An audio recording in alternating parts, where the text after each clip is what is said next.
Nation, Sam E. and Joe Z. Bill Billingsley here at WSB 333. I'm sitting in my outrageously dope, badass 1976 Cadillac Eldorado, recently purchased from Travis Barker. I'm sitting in my car. I have my top up. I'm actually in my garage right now. And so I'm back on the pod to discuss my the purchase of the car and my meeting of Travis Barker. So I'm also here with my spouse, and her name is Donna. And so I'm pretty sure she thinks I've lost my mind, and also everyone else in the nation has lost your mind too. So if you're listening, that means you. So there's a lot of layers and twists and turns to this story. So settle in and grab yourself a what is that Sammy always drinks? Blood Brothers, I think, the official beer of the pod, and whatever else straight edge people do, I don't know. And I'll take you on a pretty incredible ride and tell my story. But actually, right now, I'm going to go back inside because this is really fucking weird sitting in my car doing this. And also, this was Josie's idea for me to do it here. And so for both of those reasons, I'm not doing that. So I'm just going to go back inside. So hang on with me.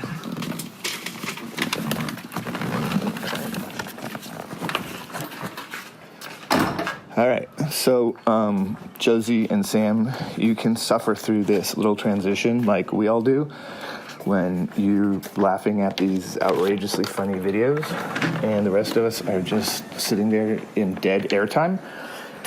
So that's kind of what you guys get to do right now as I transition into my office. Okay. So I'm back inside my house, and okay, so let me begin to tell my story.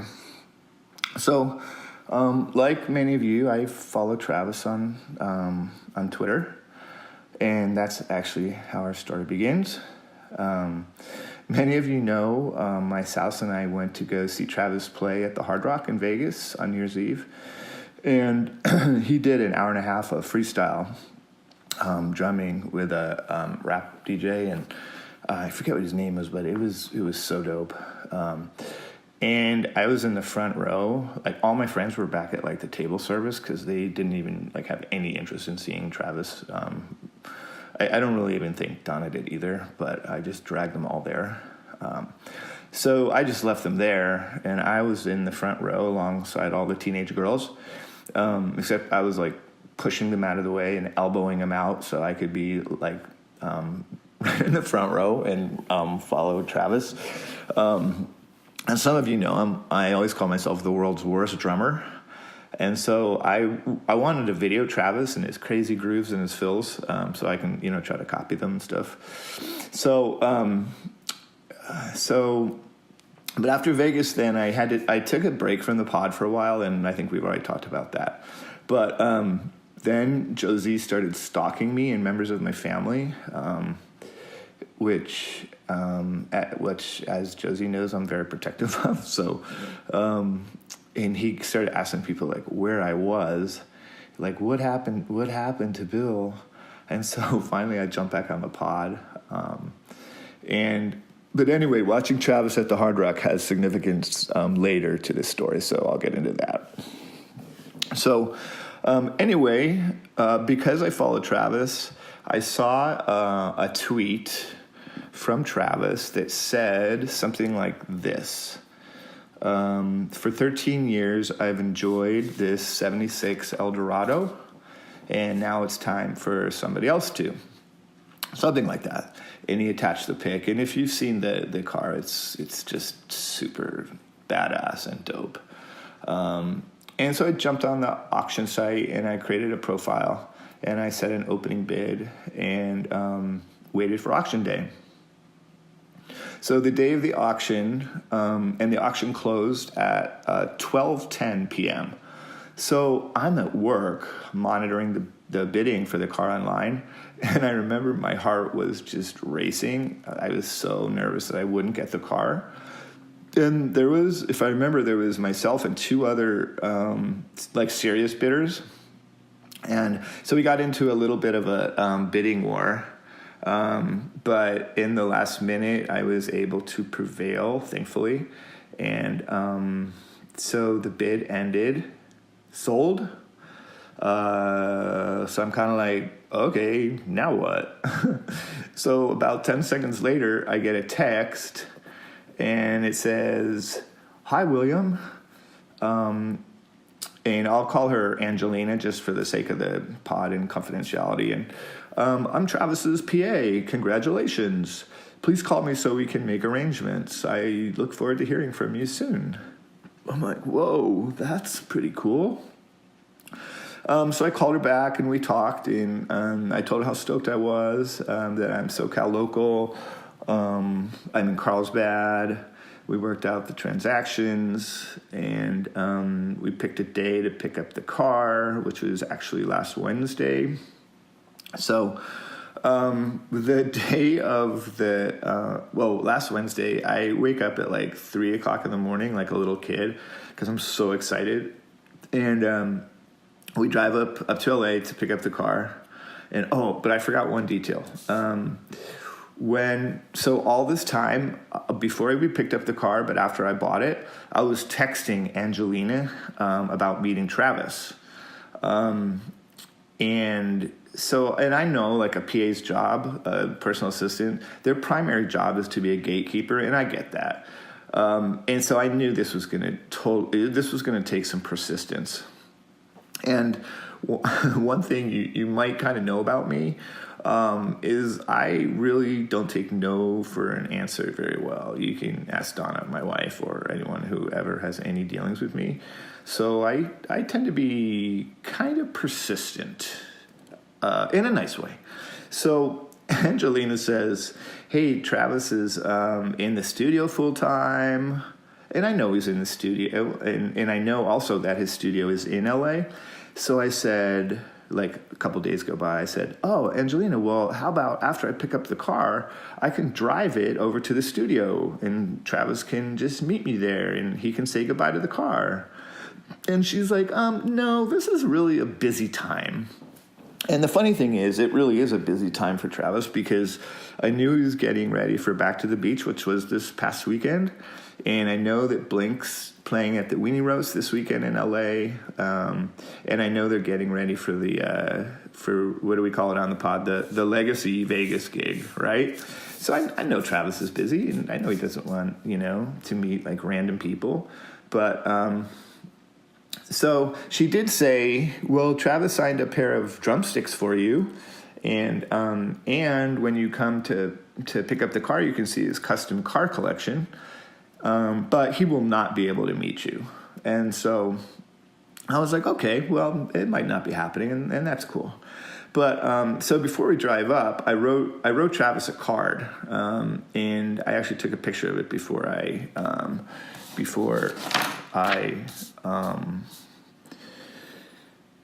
gave it to him. So this is what the card says. "Travis, thank you for allowing us to buy your awesomely dope 76 Eldo. We will take care of it and enjoy it here in San Diego.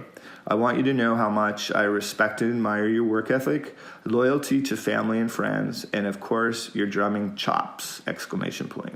I know we couldn't meet today, but I'd love 5 to 10 minutes to talk caddy with you if you're willing. I'll leave my contact information and also plan to see you at the Palms. A loyal and respectful fan, William." So we get up to LA, and we got to Travis's garage. We see the sick 76 Eldo amidst all these other amazing vehicles. So then we spent about a half hour talking to Angelina. We are just like sharing stories. We gave her a big hug at the end, and then we're getting ready to leave. And I said, "Oh, I almost forgot. I wrote this letter to Travis." And so I handed it to her, and I kept it, unsealed, which is what you do, so she could screen it. And so she pauses, she reads it, and she pauses, and after hanging out with you guys, she says, "You know what? Travis is going to want to meet you guys. I know him pretty well after 10 years." She said something like that. "So, what are you guys doing this weekend?" And Donna's like, "Oh, well, we actually have plans." And I jump in and I'm like, "Nothing. We have no plans this weekend. Why?" And she says, "Well, I'm gonna get you back into the beach this weekend, and I'll just sneak you guys into the meet and greet, and I'll give Travis your note ahead of time because I just think he's gonna want to meet you." Bam. So, hell yeah, nation. Persistence pays off. So I think I'm finally going to get to meet Travis. So then, Danny from MXPX Memes tweets something like, what did he say? Like, "Hey, bro, you're going to drive your caddy back to the beach, or are you afraid Travis is going to want to back, ? Something like that. And I said, yeah, we're going to back to the beach, and no, that's not happening. But so we agreed to meet on Saturday. So Don and I drive up to Huntington in the OC. It's about an hour from my house. We have a beautiful day. It's an awesome venue. There's tons of people. This is the first time they had this ska fest. It's basically a tribute to 90s ska in Orange County. And I tweeted out some pics, I think, of like the Aquabats, where Travis got his start, and he actually played 3 songs with the Aquabats on Saturday. But I tweeted out some pictures of the venue and the stage and the vibe, and I'll post more on my Billstagram when I have time, but hopefully before this drops. But so then Angelina sends me a text and says, "Hey, as soon as you arrive at back to the beach, let me know, and I'll come and take care of you guys." So I go up to the guest list VIP line, and I said, "Hi, we're William and Donna, and we're on Travis Barker's guest list." And they're like, "Oh yes, here it is, right here."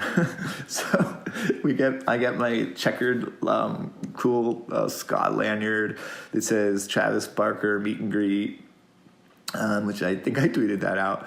And then Angelina personally walks us up into the VIP area. She points out where Travis's trailer is and says, "I'll let you guys know when it's time." And I'm like, "Oh my God, sick. This is so incredibly cool."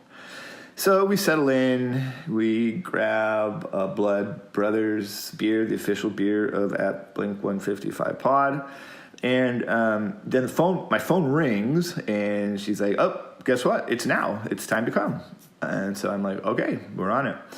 So we go to meet Angelina, and she takes us through all the layers and the fences and the gates, and she's like, "They're with me, they're with me, they're with me." And so we wait in line, and she goes, "Well, you guys are going to go last, so you'll have the most time with Travis." So we finally walk up the little ladder into his, it's like an RV, into the trailer with Angelina. And I say, "Hey, Travis, I'm William. This is Donna. We bought your Eldo." And Travis just gets this huge smile on his face. And he says, "Oh, I have so many great memories in that car." And I told him we had driven it that morning down PCH to Encinitas, and that we live in Carlsbad. And I know Travis actually lived in Carlsbad in the early Blink days for a while. So, I told him that I'm the world's worst drummer, and he giggled at that. We talked about going to see him in Vegas at the Hard Rock, and I got a laugh out of him. And I said, "Yeah, I was the dude elbowing all the other teenage girls out of the way, so I could video all of your like drum grooves." And he just laughed at that, and he was like, "Oh yeah, I maybe almost kind of remember you. Maybe." I think he was like just like joking around. But anyway, he signed my hat. I told him how much I respect him and his work, and I said, "Hey, if you're ever down in Carlsbad and you want to visit the car, come hit me up." And as we're getting ready to go, Travis says, "Hey, keep in touch with Angelina." And she was standing right there, and I said, "All right, I will do, man. All right, great to meet you." So we went back to the VIP for a little bit, hung out there, but we spent most of the day with Danny MXPX and his wife, and we just talked ska 3.0. Our favorite bands: Blink, NoFX, MXPX, of course the RBF, my favorite ska band. And Angelina had given us free VIP tickets for Sunday too, and so I gave them to Danny and his wife so they could have experience kind of like what we did, only on Sunday. And they didn't get to meet Travis, but at least they got to watch day 2 in style. So anyway, it was an amazing day. And Travis, I have, like I said, so much respect for Travis, and I think he's just an awesome person. So that's my story, Nation. I hope I didn't bore you to death. I always enjoy coming on the pod and sharing my stories. As you know, I'd love to come guest host for an ep, but if that's not going to happen, that's cool. I'm always happy to come on in any capacity. So, Josie, Sammy, keep up the outstanding work, boys. You do. So, till next time, at WSB 333, out.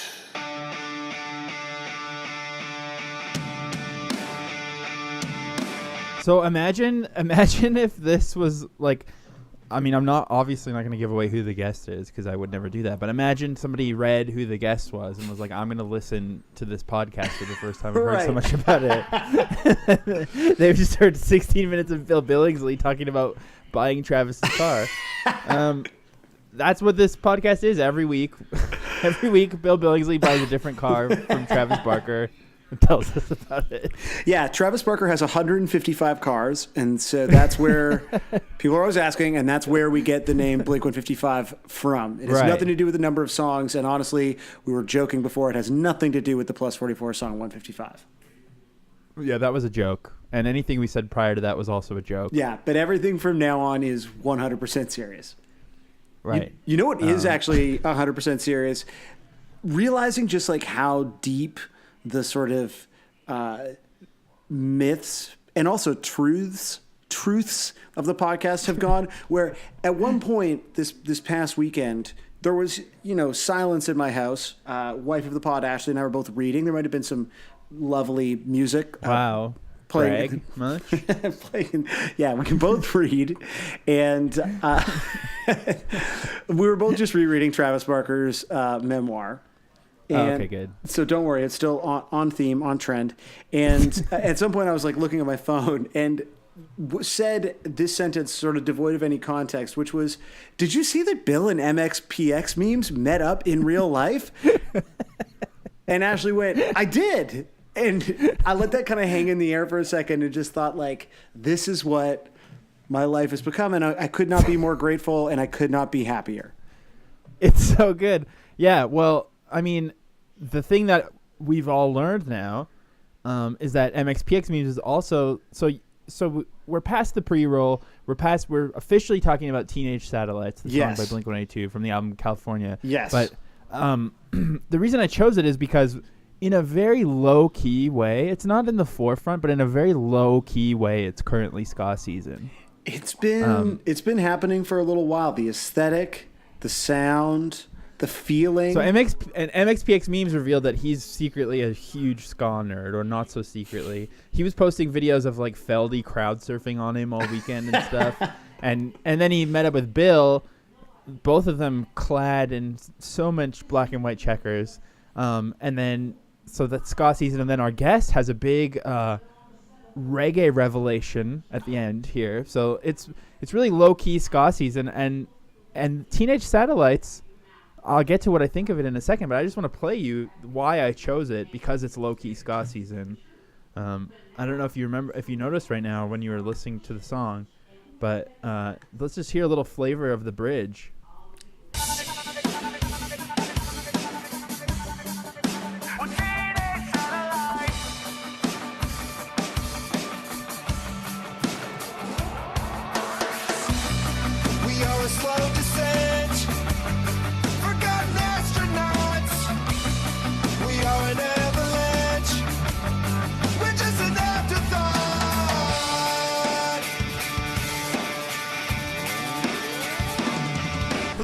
I mean, Oh, baby, I love ska season. it's here. I just like that you're saying it's like low key ska season. I feel like it's extremely high key ska season. I don't know, because like it could be. It's hard. I guess it's all in the eye of the beholder. I mean, did our guest talk to me about ska the whole time? No. Did ska play a significant role in Bill purchasing Travis Barker's sweet car that is featured in a Transplants video? No.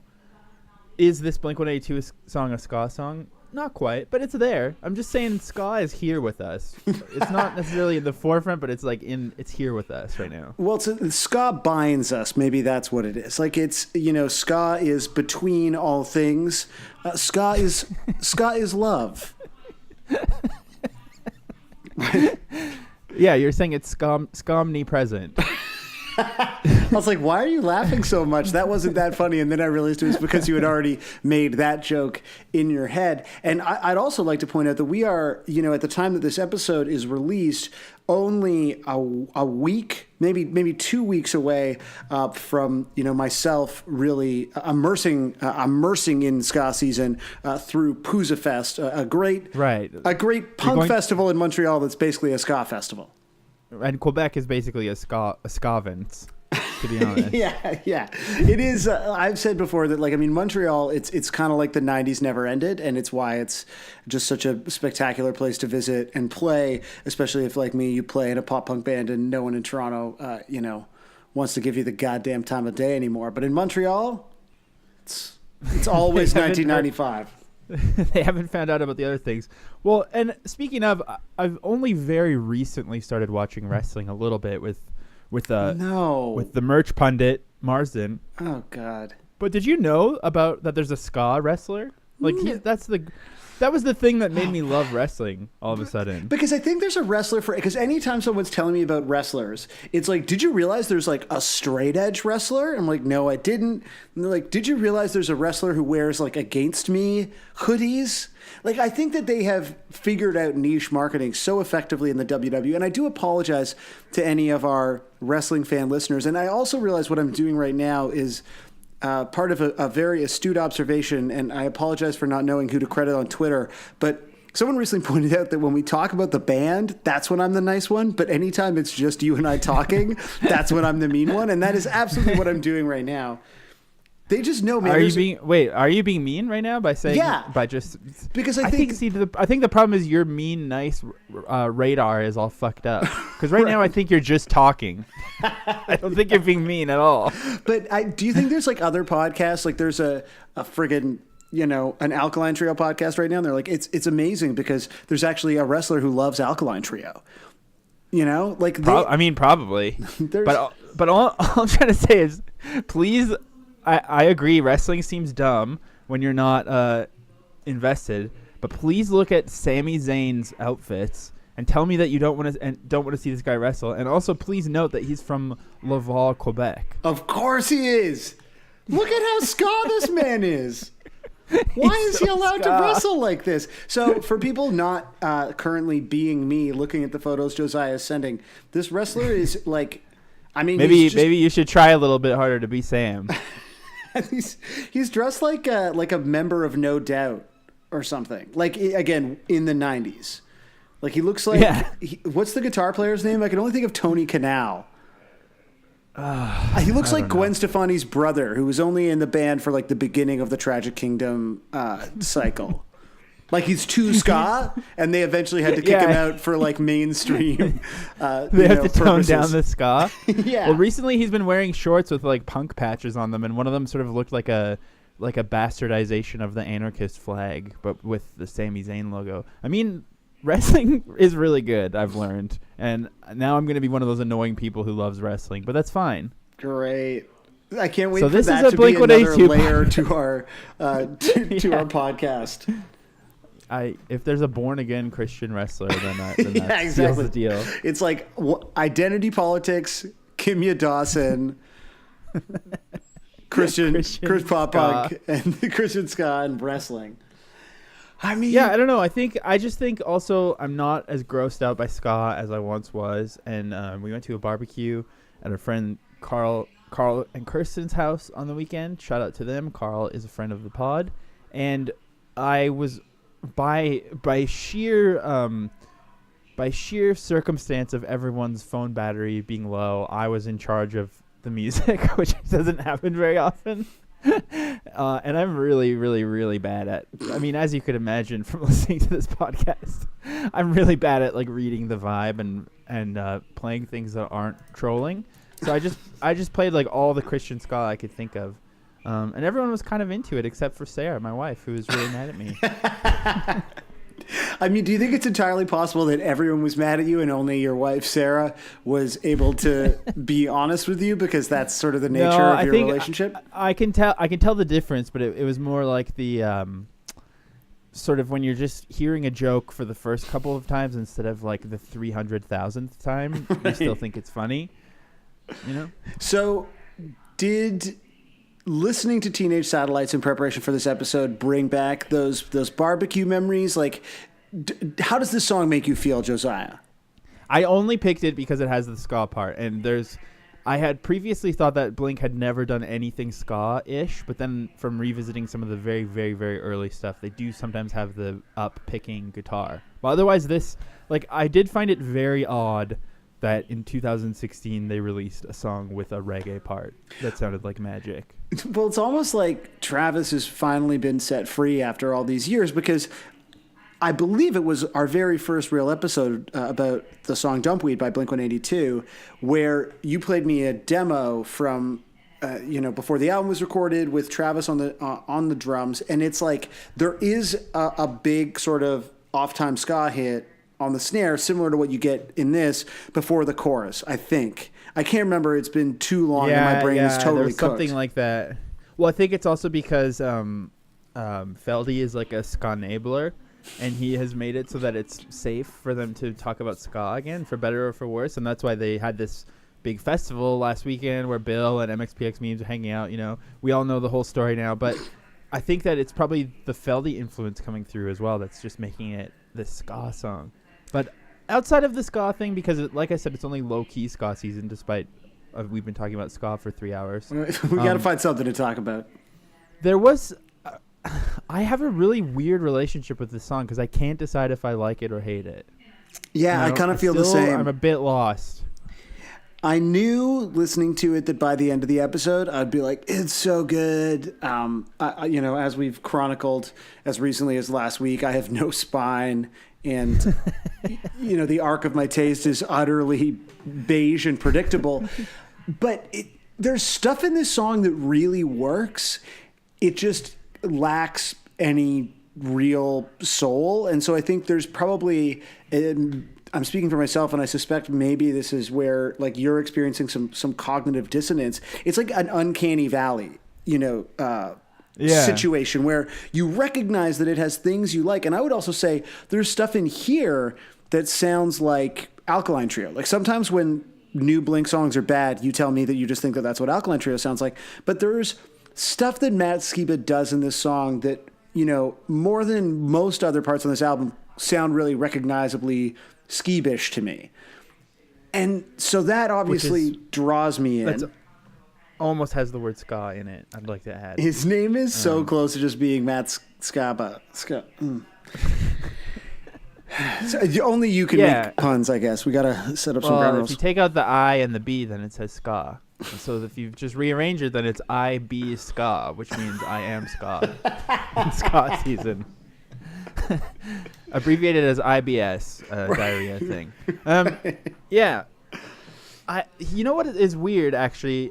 When I was thinking about this song because I knew I wanted to do this for the excellent explanation I've just given, and I was thinking about it, and it actually reminds me of the Muppets a lot. Like, have you ever been a Muppets fan in your life? Of course. I live and breathe. Okay. When you cut me, I bleed. I love the Muppets. You're just a voice in my ear right now. I don't know. Right. I don't know. Yeah. Okay. But I think the Muppets have sort of had a similar crisis as something like Blink-182, where early Muppets was like scrappy, and then in the 90s, the Muppets sort of like took on this postmodern part of pop culture thing where they were sort of engaging with the culture while also being subversive in a way. And then they kind of just disappeared for a while, and then Disney just doesn't know what to do with the Muppets, and they keep trying to bring them back, and like sometimes it's kind of good. Like the Jason Segel first movie had some good to it, but it still felt a little bit soulless. And then they like did that TV show that fell apart, and like it's like a classic property that can't be rebooted for some reason. And I kind of feel like that way about California is like this song is a shell of a good Blink song, but for whatever reason it just feels like if you poked it with a needle, a bunch of air would squeeze out, and it would like it just there's nothing inside it. It's just a hollow impression. How long have you been working on that Muppets analogy? Because it totally works, and I just want to know, like, through all of our California conversations, like, have you been waiting until an episode where you had less to say? Did you just come up with that on the top of your head? Like, I just want to understand the genesis of that analogy. I've been thinking about it for the last 15 years.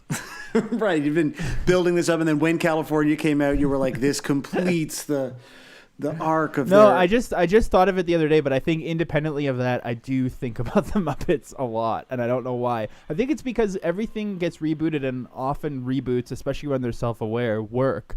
But for some reason, no one can figure out how to make the Muppets good. Yeah, I feel like there was a think piece circulating in the last couple of weeks about how it's bizarre that they haven't been able to, you know, make a good Muppet movie in the last couple of years, because we live in such a like meta-textual society, like that's just sort of how we're all constantly communicating and experiencing culture. I mean, that's what memes are.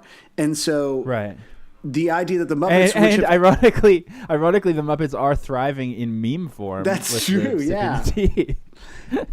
But you're right. I mean, that was sort of like, especially at the height of the sort of second wave of Muppet movies and Muppet content, they were, you know, very winking and sort of acknowledging their kind of place in the world and the culture that was occurring around them. And so it is really strange that in a time that seems, but maybe it's like the Daily Show, right? Where like, or any parody right now, where like the world is so obscene and so farcical day in and day out, that to sort of come in and attempt to subvert that in any way is useless. And that obviously is also what Blink does. I don't know. That I couldn't stick the landing on that when I was just talking about the Muppets. Well, yeah, I don't know. I think that it falls apart when you're talking about comedy in general, maybe, but it's more just about like something that was once beloved and has so many clear like aesthetic rules of why it works and why it doesn't, and yet they can't figure it out. Yeah, totally. I don't know. But so maybe part of the problem with this song is we finally get to talk about another California song with a co-writer. Oh, and yeah. This is a really, really good one. Maybe it should have been Jason Segel. Maybe that at least would have... Yeah, he could have...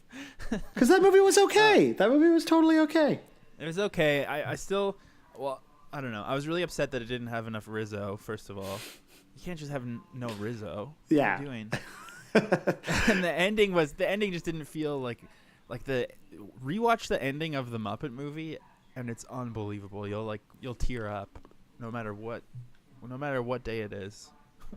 Are there days where you typically cry more than others? I'm not. Yeah. Okay. Freaking Mondays. Right. Okay. So who's our co-writer on Teenage Satellites? The Blink-182 so the song. really weird thing about this is that he co-wrote this weird 3-song section, and it's not even what you'd expect. He co-wrote Home is Such a Lonely Place, Kings of the Weekend, and Teenage Satellites. Kings of the Weekend and Teenage Satellites kind of fit together in my mind, but he also co-wrote the ballad.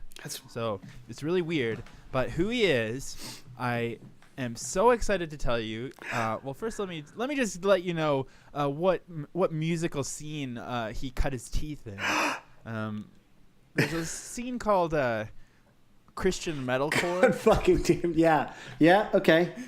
And they sort of one of those bands, Living Sacrifice, wound up branching out. Some of the members teamed up with this guy to form the pseudo-Christian nu metal band Evanescence. Oh, I didn't realize Evanescence had such deep roots in the Christian metalcore scene. I honestly didn't know they were Christian.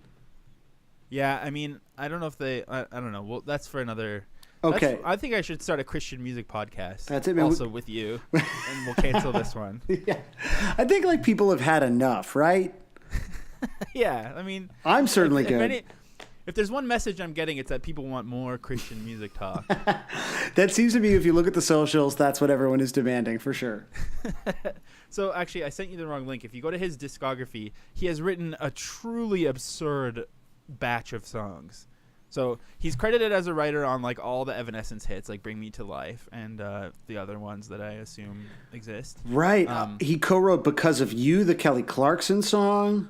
Yeah. So already in 2003, 2004, it's already an absurd mix. 2005, we got some Daughtry, Backstreet Boys, Carrie Underwood.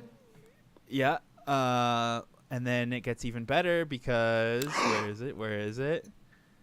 So much Avril Lavigne. Like much. Like, did he co-write this entire Avril Lavigne record? And also with Chad Kroeger. It's him and Chad Kroeger working together. I don't think I was paying a lot of attention to Avril Lavigne in 2013, but this was the Avril Chad record, and there's a song that features Marilyn Manson called "Bad Girl." Yeah, that song's really bad, but this album has some hits. Like "Rock and Roll" is so good. Okay. I mean, we all know how much I love Avril. But yeah, so he also co-wrote Nickelback, Make Me Believe Again, and Satellite. I can't think of those songs, but they're probably sick. Switchfoot, 5 Seconds of Summer. So finally he's hinting at pop punk. And then Blink-182. What? This is because it's all country pop and then like really mainstream pop. And then 3 Blink songs. So obviously he started working with Feldy on that 5 Seconds of Summer track. I don't know if the rest of these albums are Feldy joints. Yeah, I don't think so. Because I'm pretty sure, I mean, it would almost work if Feldy had worked with Avril, but no, she's better than that. Wow. So, I mean, I just have so many questions about this. Because, I mean, typically the way these kind of songwriting sessions go is, people get put together by their managers, by A&R, by the producer. And, you try things out. Maybe you get a verse and then you take that to someone else. And occasionally you have these songwriting relationships where people really click and they end up writing a whole album together. They end up writing 3 songs together. So the idea that Blink very clearly clicked with the Evanescence Carrie Underwood guy to write mostly 2, like Kings of the Weekend. Teenage Satellites has like, twists and turns. But like Kings of the Weekend is like kind of just a Blink song. Home is Such a Lonely Place is a bad ballad, but is it bad? Well, I guess we'll find out. We'll have to tease the next episode. That's good, man. Leave people wanting. I know. Okay, so let's use that knowledge and then consult our dear friend Feldy from Fuse.tv. Yes. To find out what he said about the song. Feldy says, Teenage Satellites was the last song we wrote for the record. Mark and I would start working at 7 in the morning every day. He already had the guitar idea, and when Travis came over around 11, he played that super fast hi-hat thing. This is probably the only song on the record that was written music first. Everything else was a concept or a hook or chorus idea. This was the first with music. Mark's guitar riff, Travis's drums. All the lyrics and melodies came last. Mark had this idea of being a kid and not knowing who you are, not having enough courage to say what you mean. That's Teenage Satellites. Huh. I mean, the idea that Mark came up with the guitar part when the guitar part is, I think, just like an unchanging octave chord. And to be honest... Which I do like a lot. Oh, dude, every time that I jam on the guitar, because I'm such a bad guitar player, so if Junior Battles is all playing, the only thing I do is like just play a single octave chord because I think it makes everything sound either like a Fugazi song or a Constantine song. Yeah, I mean... When I first heard this song, that was really why I liked it, because then the huge drums, like, it sounds so good. Yeah, produced a different way.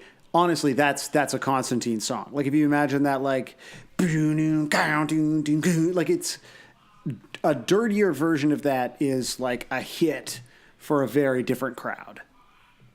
Right. And then also another, maybe like, I just find it weird though, because you're right. What's the music that they really wrote? The chord progression is pretty simple. When the chorus comes in, the octaves move around a little bit, but it sounds a lot like Five Sauce again, because it's just like the the chords are doing almost nothing. It's just like I don't know. It's so simple and kind of lazy. But I will say, a flourish on the song that I really do like a lot is there's this little piano thing that happens in the pre-chorus part. Yeah. And that's the kind of shit that these big time studio Evanescence Daughtry guys, that's the kind of like thing that they add that I do truly think makes the song better. Well, yeah, besides the stuff that is fully like banging you over the head, whether it's just like the compression, like literally the way that it sounds, or too many layered vocals, or the stuff that is designed to make it feel big and often just makes it feel like quite samey. That to me is like a hallmark of that. But the stuff that's worth it is, yeah, the little, like, that's a little tiny hook that just disappears. And it's fucking great. Like, I know exactly, like, boo-doo-doo. Like, I know exactly what you're talking about from you mentioning it. And this isn't a song that I've listened to a ton. Like, the idea of having these tiny hooks embedded inside of a larger composition, I think, is what those people should be doing instead of just adding whoa-ohs, which the song fucking has. And how do you feel about the whoa-ohs on this song? Because, to be honest, they're some of the least annoying to me, but I've seen other people say that they're the worst on California. I think they are earned whoa-ohs. I think. Yeah, I agree. It's fine. The song seems like they belong also, there. while they're happening, I also kind of feel like I'm a divorced dad, like driving down the highway in my midlife crisis convertible. Like, it's very like, I don't know. It's very divorced dad for sure. Yeah. Also, and maybe this is a separate conversation and I'm jumping ahead and you have like 30 Reddit posts about this, but like, do you not feel like this song kind of just sounds like Up All Night? Like bing bing everybody bing bing, like it's I don't know if it's the same chord, but it's another, octave chord, similar sort of drum progression. Like just the idea of like Mark wrote the part and then Travis came in. I was like, Travis probably thought they were playing Up All Night, right? It's kind of funny. I guess you're right. Like, it's just weird because when Tom's in the band, every song from that era seems darker, even though it sounds similar.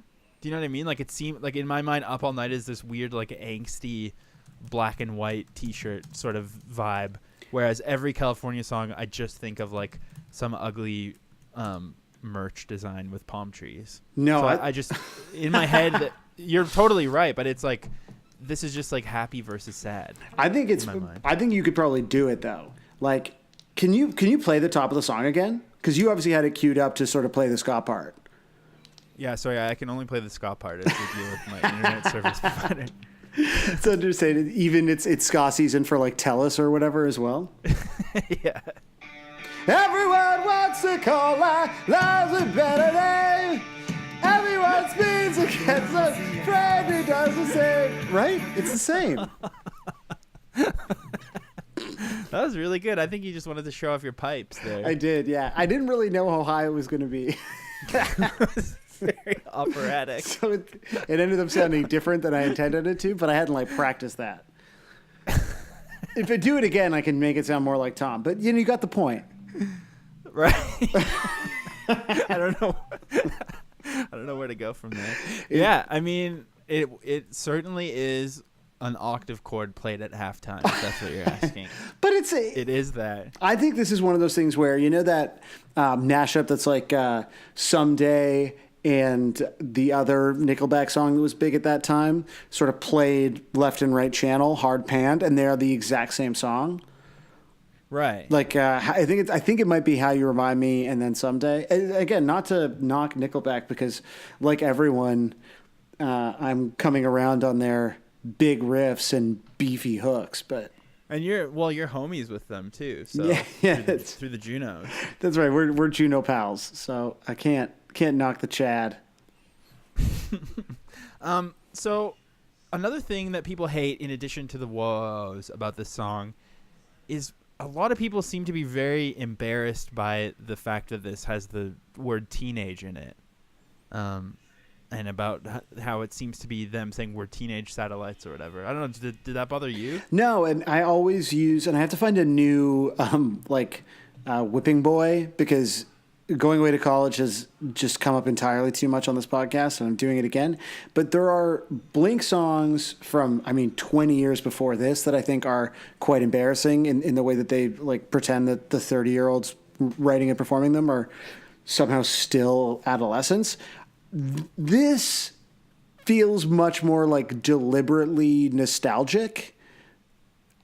And maybe that's more of a symptom of me now being sort of quite tragically nostalgic and not wanting to criticize somebody and else. being like, I actually get along more with teenagers than my older coworkers. Yeah, exactly. I'm so down. No, it didn't bother me either, because I also think, in addition to what you're saying, like punk music especially, or maybe all popular music, is so obsessed with being a teenager. In fact, all of pop culture is. Like, any of us do is watch teen and college TV shows or movies. Or, I mean, being a teen is the ideal, even though it sucks ass at the time. It's just such a ubiquitous thing to talk about being a teenager. I don't even really understand why people would be so upset by it. Well, and I think it's, to me, this feels like someone writing. I mean, obviously it's, the inclusive whatever collective noun of we and first person I, like it's clearly written from that perspective, but it also feels like it's being written with a degree of distance in a way, and emotional maturity. Like, I actually think the lyrics of the song are okay. And I think Teenage Satellites, I'm talking myself into this fucking song. Teenage Satellites is like a really simple and evocative sort of image. I mean, just the idea works for me, and it doesn't feel like something that you would write as a teenager. Whereas I think, what does the idea mean to you? Like, what do you like? I mean, to me, it's the idea that you feel get what a satellite is. You have a sense of freedom. You have the illusion of freedom. You're tumbling through the night, burning so bright, but ultimately, like you are grounded in your orbit, right? Like what you said about being a teenager feels like it sucks ass, but it's actually the best. I mean, that's what's great about being a teenager is you're experiencing sort of some semblance of freedom, with your time, with your thoughts, with the people you hang out with, but with your body, freedom of body. But you don't really, because I mean, with notable exceptions, especially I think probably people coming from, the nice suburbs of San Diego, like ultimately you're still very much grounded by the realities of your day-to-day existence, which are like going to school and, having to mow the lawn for your parents and having your job at the movie theater or whatever. Like, so that's to me what it conjures, right? Is the early sense of freedom that like isn't real, but is like intoxicating. Now, there's sort of a Neil deGrasse Tyson type explanation of the lyrics that has popped up a few places that I can try to stumble through. Oh, wow. It's really annoying and makes me kind of grumpy and makes me not like it, because I like what you're saying, and I think that fits with my idea of the song, too. See, we're best friends here on the pod. But yeah, so here's one explanation from Reddit. Grayson D is the name. So you can put this on your resume that you were shouted out based on your nerd-ass Reddit post. But yeah, he said, when they say we're teenage satellites, they're not referring to themselves as teenagers. Instead, they are using the imagery of the song, satellite technology, to describe a relationship. As a satellite ages, it gets less reliable and communication becomes spotty. The signal seems to disappear. What's the problem, as the lyrics go? Eventually, every satellite has to fall back to Earth and burn up in the atmosphere. Let's spin apart while racing through the atmosphere. We tumble through the night. We burn so bright. So, and other people have said this too, that it's a representation of when a satellite reaches the age of 13 and technically becomes a teenager, that's when it starts kind of breaking down and bad at communicating. And then that would make the bridge make sense, right? With the So slow descent, afterthought, et cetera, et cetera. it's really kind of works. It does work, but I don't really like it, because then it's like TV repair videos, except about satellites. It's so literal. I will say this. I think it's I actually think it's an interesting read into it, and it's maybe giving the songwriters too much credit, like to be like, hey, did you realize this about the age of satellites? Like, it's very much the scene in Wayne's World where they go backstage and visit Alice Cooper, and it's like, did you realize that ancient Mesopotamia? It's like, I did know that. Thank you, Frank. Like, that's just not, I think, how this band approaches their songwriting. And I think that while the bridge, which is the whole like, we are a slow descent, forgotten astronauts, which I think is another great image, like the entire rest of the song is about like kissing your crush at the end of summer. Like it's not. You're plucking like, out. You're just showing somebody. The U.S. Patent Office declared that the satellites generally. Yeah, so dumb. This is about what I said, not what Grace and Dee said. Well, while we're talking about the lyrics, I'd also like to point out on Genius, somebody they rarely explain any of the lyrics, but somebody did explain the longest summer's nights are numbered. So I don't know if you know what that means, but I'll just explain what this annotation says. There are only so many nights in the summer until vacation is over and the school year starts up again.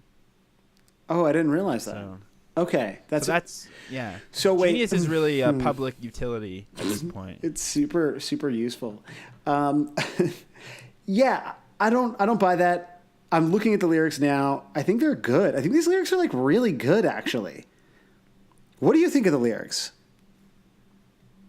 I never really paid much attention to them. I think I don't like the combination of the astronaut line with the ska part. It's just too much for me to talk about space while doing this like spaced out reggae halftime bit. Yeah. I think that's too far. And I kind of do, as much as I like that it's ska season, I think the song might be better to not have a ska bridge briefly. Well, I don't know. It's just like really confusing and throws it off. I will say this. It's more of a dub bridge, isn't it? Yeah, it's true.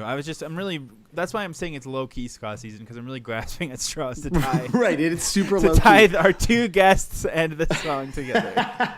So a couple of months ago, I was taking like an Uber home from the bar, and I, had a few pops, and probably wasn't hoping for like a chatty ride, but got a chatty ride, and like you're in their car.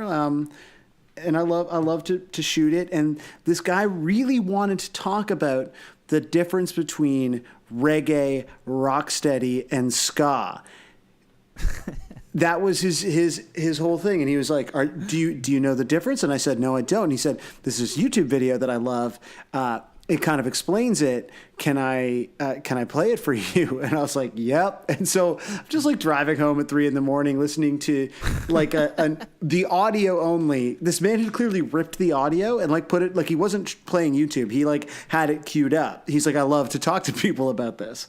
And admittedly, dub wasn't part of that continuum, but I feel like that super well, I know the spaced difference. out. I know the difference. Okay, go ahead. Reggae is the song "Why You Gotta Be So Rude" by Magic. Rocksteady is from the Ninja Turtles, and then ska is a offshoot of Christian pop punk.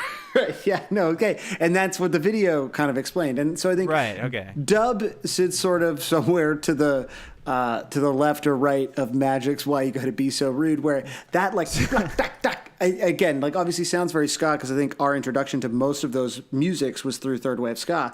But I think that's kind of church, yeah. Yeah.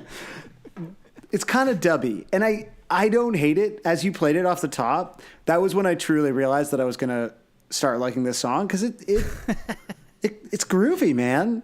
It's like listening to 311. So is the problem with the song? Well, okay, hang on. While we're talking about the lyrics, I mean, I think you're right. It's dub. I'm sorry. I apologize to Ja and everyone else. Yeah. But apologize to David Dax, the only person who will come at you about this. Okay, I'm sorry. Too inside? I'm sorry. Yeah, it's fine. I'm sorry. One more thing from Genius that I want to point out, because it's really good. You should actually just click on the first line of the chorus here. So Skiba sings, "Let's run away, let's go and waste another year." Do they explain that a year is typically 365? No, they say Matt invites the person he's singing to ignore their problems and run away with him, wasting another year, likely taking a gap year or another gap year even in their education, something that teenagers eager to experience their lives while they are young will sometimes do. And only 17 days ago, this had a response. Honestly, I don't necessarily think it's a gap year. Just another wasted teenage year in their lives. Technically, they could be at school and waste a year. I just think it means a year you spent doing nothing of importance or productivity. Unlike the people writing these genius annotations or the two adult men in their 30s with careers reading said annotations. Yeah, this song is about us. What if that's what this song is about? We are teenage adults. We have not escaped the fucking gravitational pull of Blink-182. Like a band that we fell in love with as teenagers. Josiah, you and I are the teenage satellites. Damn. We're wasting another year. Yeah. Oh, the response to that is whoa. That just sounds Maybe like the whoas are like what it sounds like when you're on the Gravitron. It fits with the space theme.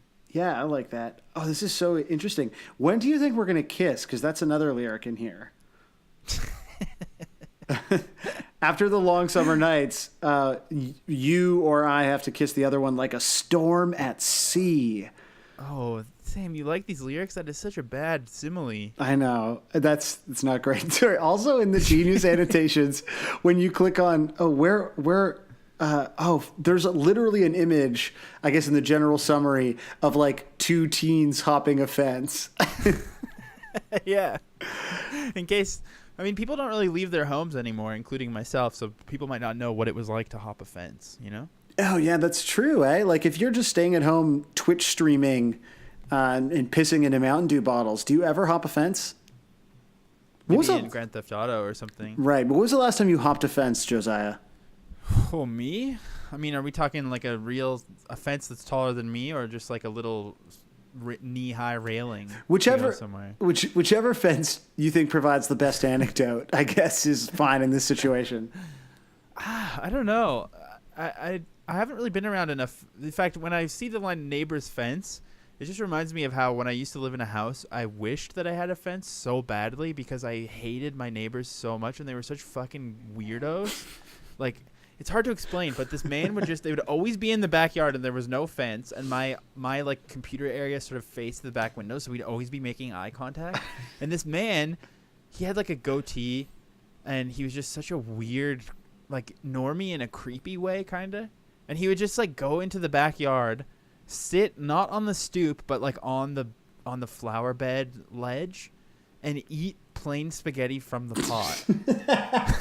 It was so upsetting and made me so furious for some reason. So that's what I think of when I think of neighbor's fence. I think of that fucking weirdo. And also they had this like light in their garage, and it would always turn on in the middle of the night, and we always thought that they were like going in there doing something creepy in the middle of the night because they're such weirdos. And then to make it even weirder, one time I saw the wife wearing a Descendants shirt, but they were like so creepily normal. What? Yes. So this is why I wish that I had a fence. Holy so I didn't shit. have to see all this shit. One of my favorite things about this podcast is that after like 400 hours of talking to each other, something as simple as "have you ever hopped a fence" can elicit this whole new story that like fills out some part of your character for me that I like wouldn't have got at otherwise. But what does that say about me that I hated this goatee man in cargo shorts eating spaghetti from a pot in his backyard? In fact, I tweeted about this once and everyone replied like, "That guy sounds awesome." And then I was like, am I a monster for hating this guy? Maybe, yeah. I mean, you're a hateful guy, Josiah. That's your whole thing. It just also when you have neighbors and they're always in their backyard, then you're just like, I can't go in my backyard. Like, I don't know. They're not my I don't want to start a family with them and have to spend all of my outside time with them. Yeah. I think you felt like your only option was to start a family with them. So this song makes you nostalgic for a fence you never had. Exactly. I get it, man. That totally makes sense to me. Please don't take offense to that. Oh, no. It's terrible. So I didn't even play this, but I saw somebody sped it up and deleted the whoa-ohs. Should we listen to it? I don't know. I mean, do we have to? Just kidding. I'm just joking. You're like, of course we have to. But before we do, I was going to say there's this dude. So we talk about our Twitter and our Instagram all the time, but there are people who occasionally also message us on Facebook, which is just insane to me. And it's really confusing. Like when you have a page on Facebook and someone messages you, you have to click like 7 things to get to the messages. It's so confusing. So I found the first problem with Facebook right there. Our life is so hard, eh? Yeah, well, mine, specifically mine. Yeah, sorry. I have left you with all the difficult duties like clicking Facebook. Yeah, it's a lot of work. I know, man. This guy, Dave Sampson, he's from Pennsylvania. Shout out to Dave. For the last, I would say 2 months probably, he's been messaging me like every couple of days because... and I understand this because we both have the brain. You and I both have the brain disease of being obsessed with Blink-182. But he took it upon himself to take the California and California Deluxe, and by deleting tracks but also editing tracks, he has made a perfect version of California, according to him. Okay. And so he's so excited to share it with us and share it with the pod. But then he's tried sending it to me, and it wouldn't let him upload it to YouTube because of all the copyright issues. And then he uploaded it to Mediafire, and it wouldn't even work on Mediafire because they recognize the copyright issues. Jesus Christ.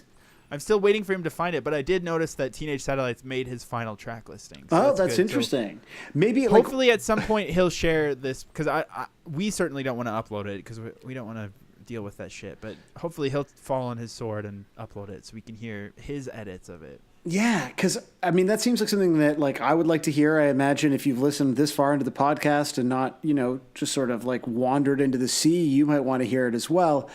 But we need to find, like, the sort of free speech media site. Like, what, there's, like, Gab. Gab. Like put it on WikiLeaks or something. Yeah. Oh, sorry. Or put it on, what's it called, Signal? Is that how Signal works? I don't really understand. Put it on Ello. Is Signal even a real thing, or is it just something that journalists like to put in their bio so that they seem like they get secret information all the time? I think that's it. I love journalists who definitely have never broken a story before, who have their like PGP key in their bio. And I'm like, who the fuck are you kidding? Like, who read your fucking dumbass clickbait article, like listicle shit, and was like, I got some important data that I'm going to save fucking press. You're not foiping a press release, motherfucker. No, but just like, oh man, this person wrote like 9 times George Takei won the internet, and I have some very important documents that show that PepsiCo is destroying the environment. They're like, come on. Anyway, I'm going to put my I'm going to get a PGP key and put it in my bio, by the way, because if you have important Blink-182 related information, find me on Signal. Yeah. Exactly. This reminds me of another thing that we've never revisited, which is a fan favorite joke of Matt Ritchie, former coworker of mine, friend of the pod. He reminded me of when we were talking when I was roasting you for saying cheers, which you still say when you sign off from every recording of the episode to me, which is I respect it. But he was saying, when I was roasting you about that, for some reason we started talking about a bar for journalists called The Pint and the Pageman. Oh yeah, that's right. I forgot about The Pint and the Pageman. And I think we need to continue to build. I want someone to make us a logo for The Pint and the Pageman, like some sort of just perfect fucking logo that some dork ass journalist would wear on a t-shirt. Well, maybe you could like set up another pod adjacent Twitter account and include the PGP key, because obviously the bar should have a way of delivering it encrypted, secure information. So yeah, we need like a highbrow Blink journalism Twitter account. Yeah, like ones that are just like making fun of you or me, like that's fine, but that is low hanging fruit. Like I think let's get a little more method with it. Yeah, the next Blink-155 Twitter account should definitely be just a little more highbrow. If you ever want to make fun of journalists, just search Twitter for the word whiskey and transcribe. And you'll just find every fucking dork like humble bragging about how much transcribing they have to do to break their story about local theater or whatever. It's vital shit. So you gonna play this like sped up version, or like what's happening now? Yeah, why not? Here we go.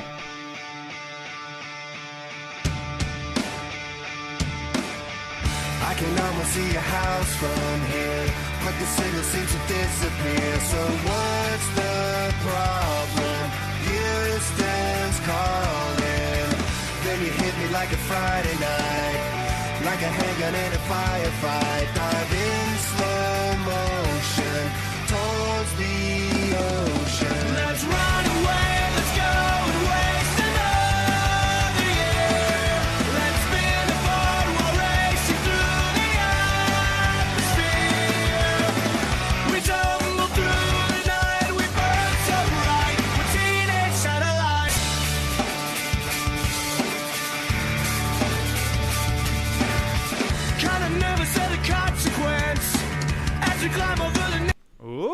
I mean, I didn't hate it. I don't think it needed to be sped up because it just kind of like made it sound weird. Also because it was getting a minor chipmunk voice. But I think it does add some it adds better dynamics to not have the big soaring whoa part right away. Yeah, I'm now off the whoa-oh-ohs. I think that was an improvement. Because you know what? We said that they were earned earlier, but I think they're not when they happen so early. The more I think about it, the whoa-oh-ohs, if they happened once at the end, then they'd be earned. True. If that was like the big finale, I would love to sing it along with my brothers and sisters in the pit. Now I hate everything. Now that you said that.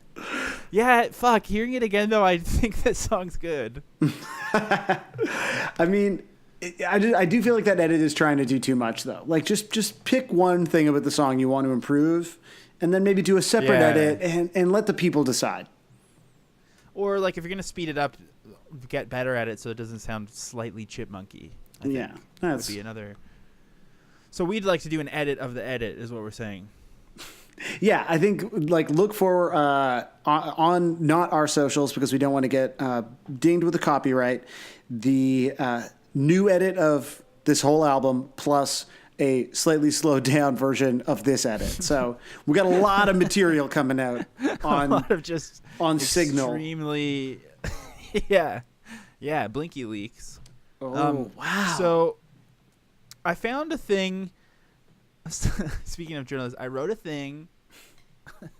Don't you hate when journalists, like when we all roast them for saying I wrote a thing when they share a link on Twitter. Yeah. But when a journalist is like, the other ways that they share things are even worse. Like they'll be like, on Trudeau and the pipeline. Like, don't start your fucking tweet with on. That's so like, don't do like a gross like news summary of your. Ugh. What is a way that you think someone should share the fruits of their labor online, Josiah? I don't know. Maybe just the headline or not. Like just remove yourself from it as much as possible. It's social media, Josiah. I certainly don't click on someone's art when they're like, or on their tweet when they're like, musings on Trudeau's policies or whatever. How do you share when you write stuff for Exclaim? Are you just like James Franco I'd say like, or whatever? Not James Franco. No, if I'm being earnest, I'll be like, hey, I'm really excited about this interview I did. I'll just be like that. I won't write like pontificating the meaning of right, blah, blah, blah. Like it's just like so snooty. Okay, I understand sort of what you're driving at. Here's a journalist I can get behind though, because the YouTube user Taku Taku. Mm-hmm. They've shared a lyrics and song review of Teenage Satellites. I'm gonna read you the bio first because I was a little confused when I listened to it. Hopefully this will help. So it's a song and lyrics review. In the reviews, I'm trying to answer to 5 key questions in under a minute. It's called 1 Minute Review, OMR. Who is the author? What's the lyrics about? What is the production of the song? About the music. Who would enjoy listening to the song? So those. So let's hear what this journalist did with this 1 minute review on YouTube here. When we were growing up, Blink 182 were those rebel band we all listened to. Back when Blink 182 were making music, some people still listen to cassettes. Nearly 15 years has passed, when Blink 182 decided to release a new album with the new member. New song is called Teenage Satellites. Blink was an Irish band who nearly sued them for their name, so Blink changed it to Blink 182. A popular theory is that the 182 comes from the amount of times the F word is said in Scarface, but there's a good chance it's meaningless. How cool is that? Blink 182 was considered a key group in the development of pop punk. The band's combination of pop melodies with fast-paced punk rock featured a more radio-friendly accessibility than prior bands. The trio has sold over 13 million albums in the United States, and over 35 million albums worldwide. New album called California is the upcoming 7th studio album by American rock band Blink 182, set for release on July 2016. Album was produced by John Feldman, and it's the first album by the band to feature vocalist and guitarist Matt Skiba, who replaced former member Tom DeLonge. Album was supposed to be named No Future, but it was too negative. Their recognizable vocals and sound was a big hit some 15 years ago. Can it be yet again? After releasing Bored to Death and Rabbit Hole from their upcoming album, Blink-182, former kings of pop-punk returns with yet another potential party hit. And then it ends right there. It ends right there. So, pretty good single review of the song Teenage Satellites. It really answered all 5 of those questions, 2 of which had periods at the end of them, and one of which was not a question whatsoever. Yeah, that's like that's real journalism. I agree with you. That's the kind of stuff that you respect. I see the difference now. Did that voice kind of say Matt Scaba? Is that it said Matt Skiba. The thing that so I only played this for like a couple seconds earlier, and then I was like, yeah, I'm definitely gonna play this on the pod. Yeah. But this time around, I noticed. I think that was like a robotic Dustin Hoffman voice. Like I don't know if you could hear through the speakers, but there was some very serious Dustin Hoffman vibes coming through on that voice, and I think it was truly some sort of like roboticized Hoffman. Hoffman emulator. That's exciting. I think we should do an entire podcast using that technology. Like you and I should just G-chat a whole episode. Can we do like a Sclusy maybe that way or something? Like we'll do a Robo Sclusy. That would be good. Like I don't know how you would. I guess we just have to paste it anyway. This is a problem for figure it out. This is what machine learning does, right? If anyone listening to this podcast understands machine learning beyond just using it in a sentence, like I just did, probably inappropriately, get at us and let us know how we could record a whole pod over GChat. Especially if we could use the Dustin Hoffman robot, because it made the whole thing sound so much more Rain Man than it already was. Right. But I would prefer to do like a we couldn't both be Dustin Hoffman, so like maybe you could have the Dustin Hoffman Rain Man voice and I could have like the Tom Cruise voice or whatever, right? Right. Yeah, we could just make an episode of the show themed around Rain Man, because it's a similar theme to what we've been doing this whole time with the podcast. And sort of similar, I think, a little bit to like, you know, maybe Blink-182, right? Like you had one guy who was like maybe a little more obsessive with sort of the minutia of certain cultural peculiarities. And then you have one guy who's like kind of like a little more typically handsome and kind of got it together. I don't know. I'm just saying, like... That's true. I don't really remember much more of the movie than that to keep going with you on that. But I will point out that the Qantas. The 1 minute review that was hyped up so much in that description was 1 minute and 43 seconds long. It felt longer than a minute, so good to know. And I would like to remind you, Josiah, that we're in one of my classic time crunches where I only had an hour and a half to record. I'm looking at the time. We haven't even broken an hour yet, baby. I know. Well, yeah. Okay. Anyway, just to let you know. All right. Next. No, we're sort of winding down. Okay. I'm not going to play any more expanded minute-long reviews. But something I did find interesting is that through searching the phrase Teenage Satellites, a different band has already had a song called Teenage Satellites. Oh. But this time, they're actually good. Oh. Are they Indonesian? No, they're not, but they are Australian. This band close. is called The Stevens, and they're members of a band called Twerps that I remember being into for a little while, sort of like some early 2010s indie rock from Australia, sort of like jangly guitar kind of shit. And when I found this, I was like, why does this record cover look so familiar? And it's because my friend Tim, who runs Kingfisher Blues out of Vancouver, he actually put out this 7-inch. Oh, holy shit. They also had a song called Teenage Satellites, so I thought I'll play a little bit of it. But I also am just baffled that this phrase, which seems so bizarre, would have already existed as a song title. And is their song about a decaying relationship entering its 13th year, or is their song about just being young and dumb and full of cum? Only one way to find out, baby.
seem to have the same sort of mall punk punch as the Blink-182 version of the song. Yeah, to me, it kind of sounds like through the headphones, through the speakers, like we've talked about this before. There's a little bit of an effect sometimes when we're recording on Skype, where like, you know, if the internet's not great on one of our ends, like it sort of speeds up and slows down a little bit. And you particularly notice this when we're listening to songs, or I do. And so to me, that sounded like a vaporwave transmitters cover. Like it was all washed out and constantly speeding up. It's like, I have no idea what that actually sounded like. What you just described is even better than what it said. I mean, it was actually a pretty good song. I plan to revisit this release, but it did not sound like a vaporwave transmitter. Okay. Unfortunately. Well, I'd just like to then put out a request. I think we've made a lot of demands of the nation, or just nation, right? It's not, there's no the. Yeah, I don't know. We don't get to make these rules. No, sorry, we're not in charge. If you are so inclined, a Transmitters vaporwave sort of, you know, mall soft remix would really please me right now, because I want to keep listening to that. All right, perfect. Well, let's get into covers. There's really not much to talk about here. It's okay. not such a hot cover song, which I guess means that if we do reach our goal where I have to start covering songs, maybe this will be on the list of ones to cover. Oh, yeah. We need to get some covers out there. Yeah. These more obscure songs, like Reebok commercial too. That needs to be covered. It's important work that we need you to do. You know, look, we obviously promote the Sclusy Stream via the Sclusy Stream teasers. It's a lot of money to spend on one extra episode a month, but, you know, it also subsidizes these incredible free episodes. But we're going to aim to sort of make it, I think, more worth everyone's while, especially now that the numbers getting up there. But we are so closer than I ever thought we would get to our kind of joke goal of $500 a month. So right now we're like 400 and something, which is fucking insane. And I would like to actually express sincere gratitude towards everyone who's able to and is participating in the Patreon. But at $500, I'm not. I don't want to. I'm not thankful. No, you don't have to. You're all trash to me. So I'm trying to do one of those like pay pig things. Oh, nice. That's good. Yeah. So at $500, you are going to start recording acoustic covers. And if you look at the Patreon, the link is in the description, you can see Josiah's skill as a potential kind of YouTube cover star. Right. But like I've said before, I might actually do sincere ones too. We'll see. Right. Those aren't sincere. We'll see how it goes. You doing like shirtless Creed covers isn't real. What is sincerity? Is it too late in the pod to get into that conversation? Yeah, 100%. All right, so there's really not that many. I'm just confused because it seems like this is for some people a fan favorite, but there's just truly not that much to dig into. Well, yeah, that's why I was trying to hurry you along, because I was like, if you have more than 2 covers, I'm gonna have to go, man. All right, well, I will skip a couple of them because they're all so boring. But here's one that, I mean, this person, it's weird because this cover sounds almost like the song I just played. Like it has a lot of like indie rock staples and there's lots of guitars and it sounds pretty cool. But then they've animated it with like really, really ugly Famous Stars and Straps like desktop background wallpaper images. Yeah. So I don't really understand this person at all. But this is Zach Britting. And he called it a Blink remix. So, let's hear it.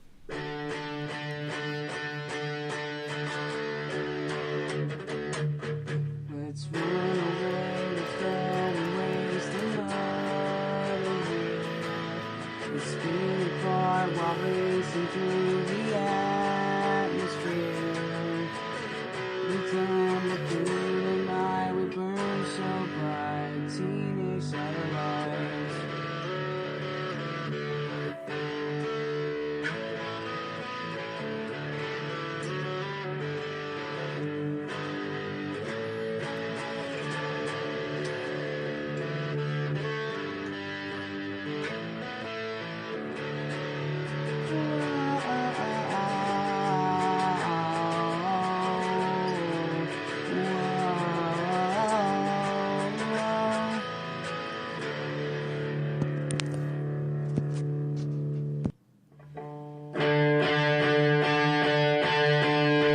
then like towards the end, there's more layers and everything. But like, it sounds like Mount Erie to me.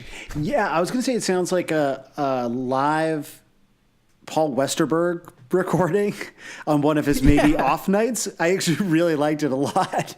Like if you added really like cool. if you added more reverb and like crowd ambiance, there was just people drinking and occasionally like booing and throwing stuff at him, I'd be like, that's definitely Paul Westerberg. Right, or if there was like a photo of like a foggy mountainside, it could just as easily be an old Mount Erie or the microphone song. Yeah. Which makes me think that this, because of how ugly the imagery is that he's used, like there's just JPEGs of like custom drum kits and then Famous Stars and Straps shit. I'm wondering if this is like an actual teen who is going to end up being really cool and talented. Yeah, I think that's entirely possible. But as regards the images that have just been seemingly randomly compiled, for this quote unquote video, maybe you didn't pay attention, but after all of the drums are, cycle through, you get to a photo of Bob fucking Marley, dude. It's all happening. Oh, and a quote. Oh so my God. Just at random. And I think this quote really applies to you because of your plug that you just did for the Patreon. Oh, that's true. So this is directed at me from Robert Nesta Marley. Money is numbers, and numbers never end. If it takes money to be happy, your search for happiness will never end. Wow. Damn. That's the wisdom of ska season. Impoverished people are famously always happy. That's what he's getting at, I think. Right. Everyone's happy except for rich people. That's by and large, they are the least happy of all of the other happy people. It's true. Everyone else is just perfectly satisfied and happy. Yeah. The poorer you are, the happier you are. Yeah. I've seen Roseanne. They laugh so much at the table in the sequence off the top. Well, you're talking about family. You're talking about feeling happy and good. I've saved. This is really. If we had more time, probably it would have been earlier. But I've saved the shittiest thing for last. Okay. This is Joeyana Forever. On YouTube, it's just called Teenage Satellites. 237 views. I'm not sure if this is her husband or her dad, but there's just a man having the time of his life driving around a minivan singing the song. So, hell yeah. Let's hear it.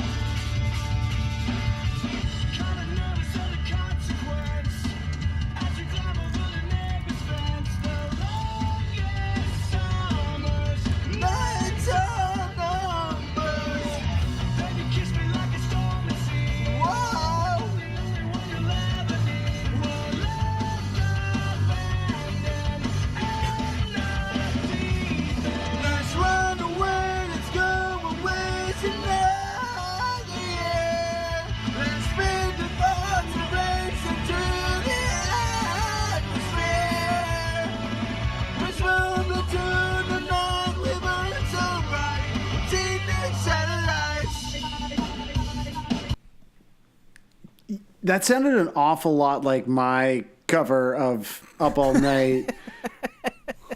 It really did. I wish that it was. I wish someone would edit this guy's woes into the studio version of the song. Really. Yeah. Also, I thought it was kind of telling. As we were talking about what's good about this song, that the piano part that's like a little nothing part, he sings it, right? He goes, yeah, I noticed that too. He turned it into a whoa, but he totally did sing it. That's so nice. There are a few videos on this channel that are mostly things like that, but in terms of like who these people are to each other, the last video they uploaded is what looks to be, and they're all like these sort of crummy cell phone videos, and then there's this immaculately produced like high def, like they've definitely got a Steadicam operator wedding video, and I think it's the same guy. So I think that maybe I think it is her husband. He's sort of behaving like a dad by singing that. But I also think that he's not really joking. I think he's really belting it out from the heart. 100%. Really, their wedding video is like the coolest video I've ever seen in my life. So God bless this couple. I hope, life has been good to you.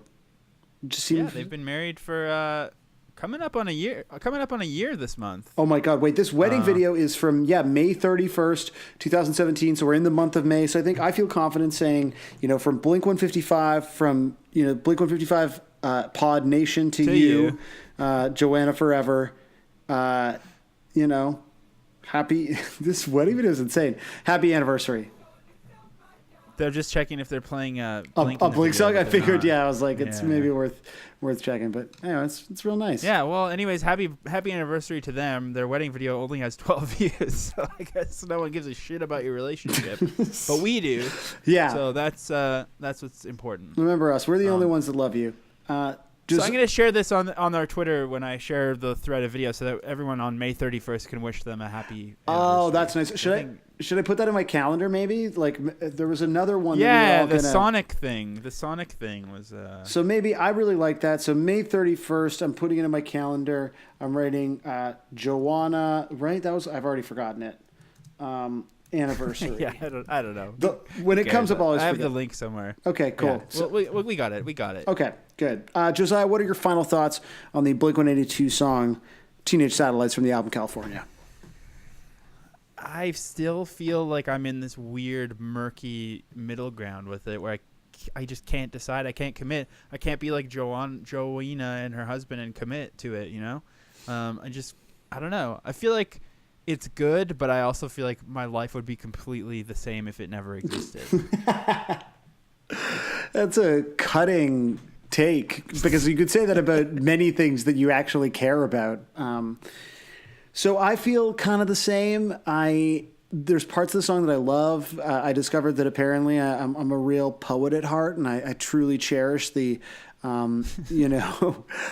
tasteful lyrical flourishes.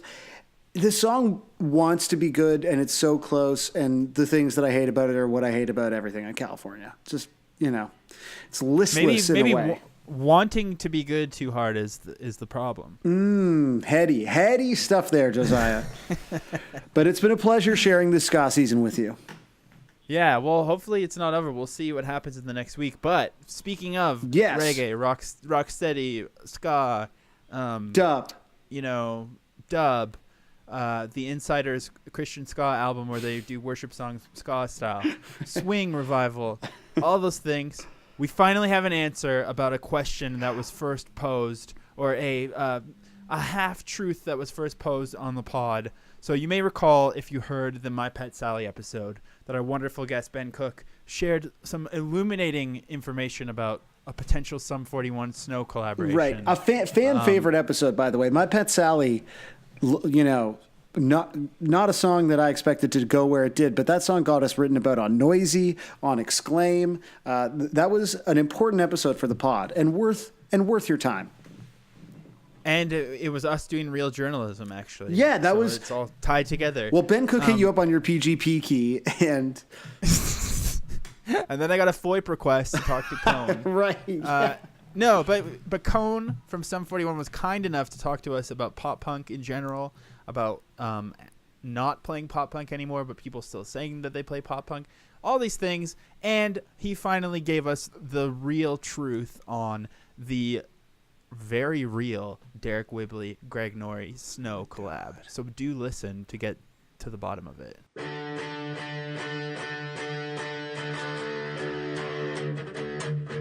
Let's run away, let's go and waste the Sorry, what were you saying? You had the day off today? Are you on tour right now? Yeah, our record Does Look Infected turned 15 this year, so we decided to just do like a month US tour just to play that album for people that want to hear it. Awesome. Yeah. Okay, well, that's a great jumping off point. But first of all, I want to say we're here with Cone. I can't believe you're here on our podcast. Thank you so much for doing this. Yeah, cool. Thanks for having me. Awesome. So I guess to get started, I mean, yeah, in a way, in some ways, maybe you don't agree with this or don't like this, but in some ways you kind of are a little bit parallel to Blink 182, in some ways at least. And so I want to ask you, I mean, how does it feel to be doing like an anniversary tour for an album? A lot of people might think that that's like the sign that you're done or something, that you're revisiting these old things, you know? Well, yeah, it's weird because we didn't even know it was the 15th anniversary. And then we started getting all these messages asking, because we did this anniversary tour in 2012. And so I think that it was a 10-year anniversary. So I think people thought, like, because it turned 15, it's just, oh, they're going to do this again. And so people started messaging us on social media asking if we're going to do it. And it was like, we're getting a ton of messages, like wanting us to do this anniversary tour. So, and we're in the middle of writing a whole new album and recording right now. I'm working out ideas for a new album. So we weren't planning on even really touring this year. And then it was just kind of like this overwhelming response. So we're just like, you know what, we could take a month off and just do, a month. And we're about 3 shows in, and it's amazing so far. I mean, we're playing the same places that we would normally play, and 2 of the 3 shows have sold out already. So it's been pretty good. That's sick. Yeah. So let's rewind a little bit, because I want to know, like, how did you first get into, like, I mean, punk music basically, or underground music? What was your personal entry point? It would have been in high school. I was in like a grunge band. That's where I kind of started. And so, when Sum 41 started, it was a lot of like Fat Record stuff, Epitaph stuff. I think the first band I ever really listened to in that kind of scene was Offspring, Smash. And then I think I bought Dookie. And then I got into Punk and Drublick and Bad Religion and Out Come the Wolves. So that it was just kind of all that, no use for a name. Like the list goes on. Like it was just all that kind of stuff was the first kind of stuff that we ever listened to. Yeah, I think it was maybe before you, from reading the nerdy fan sites, but there's an amazing video of like Sum 41 as a skate punk band on Jonovision. Yeah. Is that before your time? Yeah, that was like the very early incarnation of Sum 41. Yeah, there was a guy named John that actually played bass in Sum 41 when it first started, and he was actually the majority singer. We've got another band first. Please welcome Sum 41. Tell me another story about my future, my chances of success, my chances for a better life. Tell me about my opportunities, my future's in my hands, and it's time to take command. Who are you trying to kid? 'Cause I've tried your way before, and it doesn't seem to work. If I took everything I learned all year, I couldn't build one single ship. And then they just kind of didn't get along, and then Derek started singing. He left, and then they went through about 4 bass players or 5 bass players, maybe 8 bass players. There was a lot of bass players within a span of like 6 months until they just asked me to fill in one day. So I did a couple shows in '98, and then after a couple shows, I was kind of like, told my other band, I was like, I got to just join this band. This is way more fun, and this is kind of what I want to do. My other band wasn't really playing much. Right. We would just kind of like practice in a basement, and our singer liked to smoke pot and sit in the basement and put on the reverb and just like it's like psych grunge. Awesome. So then I ended up just joining Sum 41 in '98, and then that was it. That's badass. Along the way, so you mentioned all these like pretty like standard benchmarks of pop punk. Did you ever listen to Blink-182? Did you ever have an opinion of them? Because I want to say right now our podcast is a safe space for any sort of opinion about Blink-182 that you may have. Yeah, I mean, I think the first time I ever heard them was probably on Much Music when Damn It was out. And that was the first time I would have ever heard them. And I liked it. That's still probably my favorite Blink song is Damn It. And then, once we were searching for producers for All Killer No Filler, we were going through a list of them, and Jerry Finn's name came up. And so we, obviously we went and listened to Enema of the State, and it sounded great. And then we hired Jerry to do our record as well. And, and then we ended up going on tour with Blink a lot, and we still run into them a lot at festivals in Europe and stuff like that. So I mean, we've always been around each other quite a bit. Cool.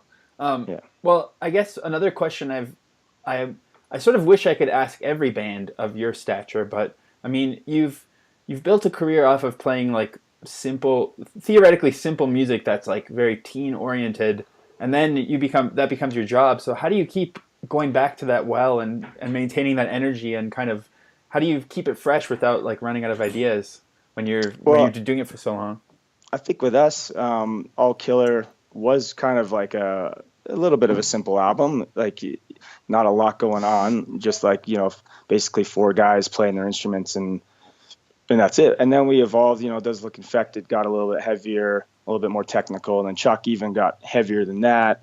And then, when like right now it's, it's more, I don't think you could call our music pop punk right now, or even over the last two records. So we kind of evolved and we kind of changed. Like we didn't make just 8 pop punk albums. We kind of went from that first one, All Killer, and also Half Hour Power before it was, I guess, fast pop punk stuff too. And then we just went into like heavier music, and it was, interesting for us. And that's kind of what we were listening to at the time. We started listening to heavier music, and we're all, metal fans and stuff like that. So it kind of just evolved. Right. And I mean, a lot of people have kind of criticized, or it's very divisive for Blink-182, how their recent album, California, is sort of like truly back to the like simple pop punk framework. And sort of you've noticed that people are really stoked for you guys to tour this anniversary of your album. Like, would you ever think that you'd make a concerted like back to basics or back to your roots kind of album? Or are you still interested in pushing it forward?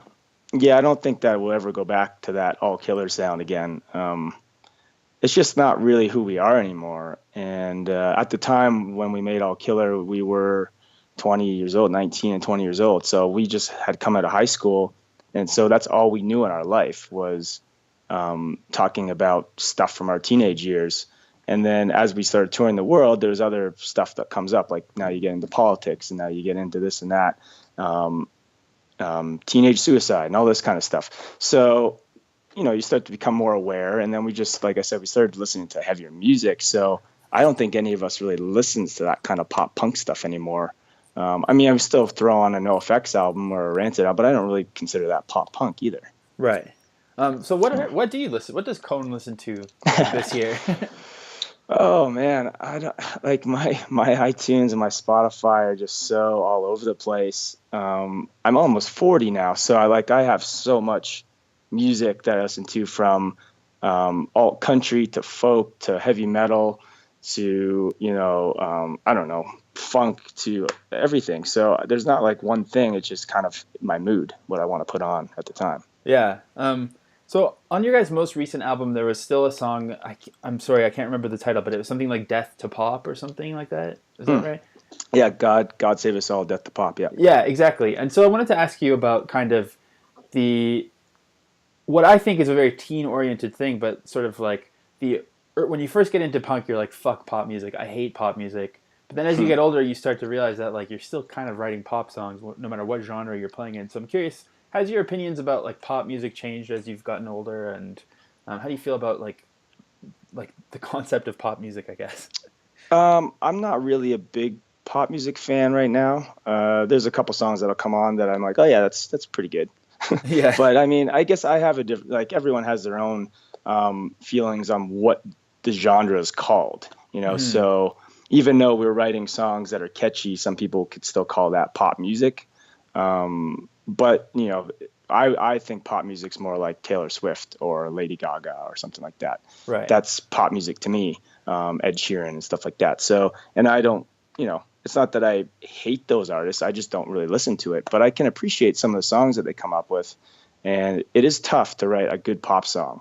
And that's why those people are who they are and why they're as big as they are, because they've done it. And so it's just not my thing. And, I don't have it on my iTunes. I don't really listen to that kind of stuff.